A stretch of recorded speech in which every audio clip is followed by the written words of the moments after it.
I mean, if you can recognize patterns of, I mean, I almost want to say like psychosis or like insanity or something like if you see there's something really unhealthy that seems to be infecting all the people within the church or within a given church, then that gives you reason to say there may be something wrong with this tradition. Which I think we're all willing to do that with our own tradition, and to say there are some problems that our tradition can guide people into.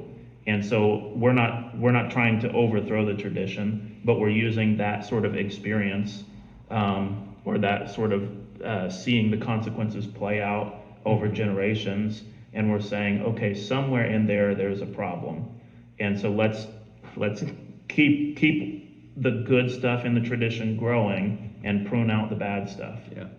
So if we're going to look at the fruits, then you could also use that as an argument against Sola Scriptura.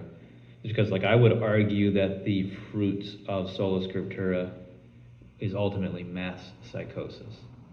Because like what happens, and speaking from the perspective of Anabaptists, the immediate backlash of Sola Scriptura from the Protestants is that we have to impose our doctrine on everybody. And we're the ones who receive the fallout from that.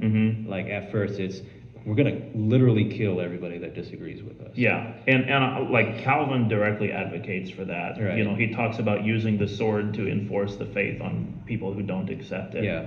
And Luther is a little less harsh, but he still is willing to go along with it. Yeah, right. And I mean, and this ultimately culminates in the religious wars of Europe.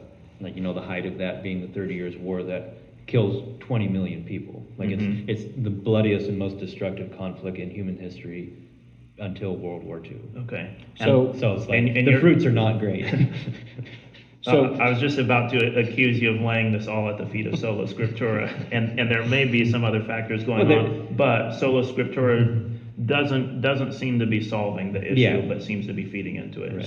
So let's talk a little bit then about the fruits of the time we're living in when it comes to like Sola Scriptura.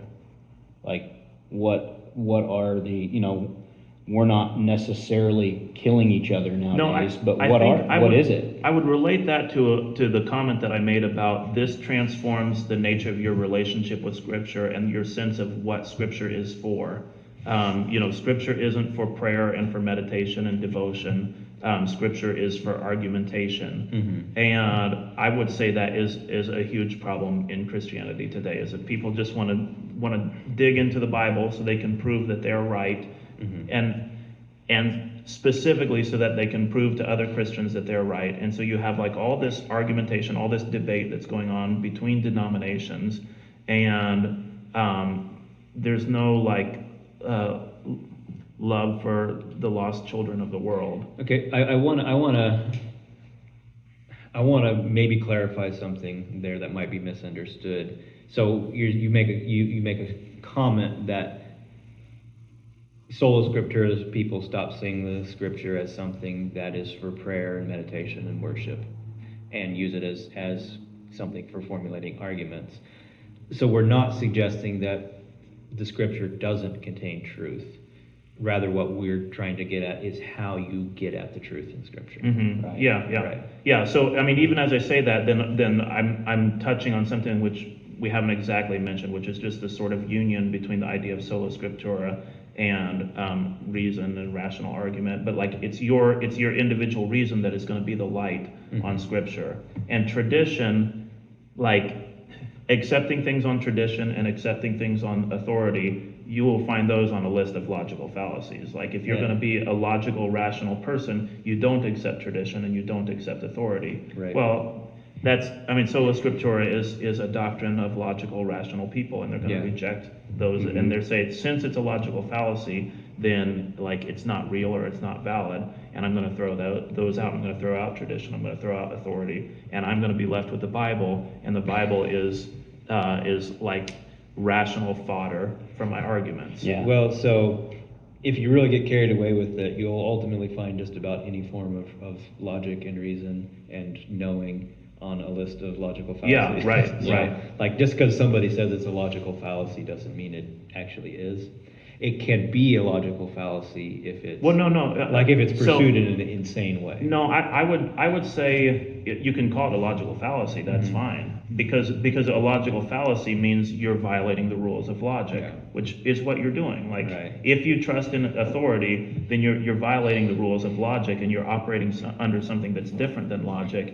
But it just might be that this illogical way of living is going to lead to more peace in your own life and harmony within the community. So, I mean, like most things that lead to peace in your life and harmony with the community are not logical. Yeah.